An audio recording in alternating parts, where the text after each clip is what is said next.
I knew this was an important regional conference. I didn't quite know the breadth of it until I looked at the program. I suppose I expected to see folks from Los Angeles, Korea, Washington State. I didn't quite know that the Pacific Ancient Modern Language Association would include folks from India, Minnesota, Virginia, or London, but it is neat to see the how you have such a non-specific pacificity here. But for the sake of time, I will play the motif at 2 different points of the prelude so as to hear how it is the same, but yet also different. In the first instance, the motif serves as an introduction to the entire piece. WC immediately indicates the musical fragment that will reoccur as the music unfolds. And here's the whole thing with all the measures. My grandfather spoke Tagalog, and he had a bit of English when he came to this country. My grandmother spoke Spanish, of course, and she never learned English. So my grandfather learned Spanish so that he could court her and eventually marry her. He spoke very gruffly, and over the years, his speech became hard to decipher. So that's what the story is based on, and it was actually the scandalous kind of OJ-esque occurrence that took place in the middle of World War I. The New York Times had a dispatch covering the trial. And then after that, he went on to marry an employee, and then they got divorced, and then he married another woman who was another employee, and then at the end of his life, like in his 80s, he had had a stroke and he married like a 24-year-old woman. So he was, you get my picture. So the issue of visual literacy is more important than anything else right now, because the information that the students are receiving, my daughter can use an iPhone and she's 6 and I can't. So this is the issue, protecting them and helping them make the judgment on what they are seeing. What's the value of what they're seeing? These are the people in charge, and this is the kind of stuff they're telling the, you know, this is the kind of information they're giving the artists who are trying to make the art. They're giving them, I think, bad information, and unfortunately they can't get financing without it. To develop a new theory of world literature, then, we must study the dynamics of cultural capital on a world scale and attempt to return representation to what Howard Cagill has called a Socratic definition that does not separate universals as transcendent forms from their individual embodiments, but gives an apparatic statement of their relation. And folk rituals. One of its northern districts is called the land of looms and lores, because lots of stories, myths there.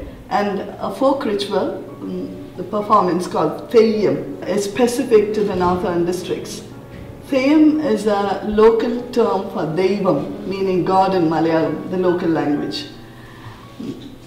And politics of representation and location, because I don't think everyone can tell whichever story they want, right? So I think like Beasts of the Southern Wild, you know, people are you know, in awe of the aesthetics of the film, but I think it does some straight up birth of the nation, representations of blackness. And so, you know, I'm just wondering what your perspective is on that in terms of thinking about your own politics when you then enter into the filmmaking of something, of a project. Again, going back to Eshin and his claim in his essay on Afrofuturism, that there's a kind of power that inheres in not just counter memory and cultural recovery, which is what you get in a lot of post-colonial stuff, but in actually envisioning and the management of the futures industry, you know, the speculation on Wall Street, you know, that's a futures industry. Science fiction films dictating the way that technology gets created is very much a real, tangible somewhere. Further, in courses that focus on issues of pedagogy and writing instruction, we open a space for students to think carefully about the larger implications of who teaches writing, how they do so, and why they do so. What would be your project? I mean, you are democratizers because you've managed to succeed in learning all these hows. What's the project? How do you democratize? For the normal question that people always ask writers, which is, why do you write this kind of literature, right? And people ask writers that whether it's realist literature, speculative fiction, historical fiction, right? This is something that writers get asked. And a lot of times she'll say, you know, in interviews you'll read her give, her antecedents are like Faulkner and all these, you know, and she places herself very specifically within a canon.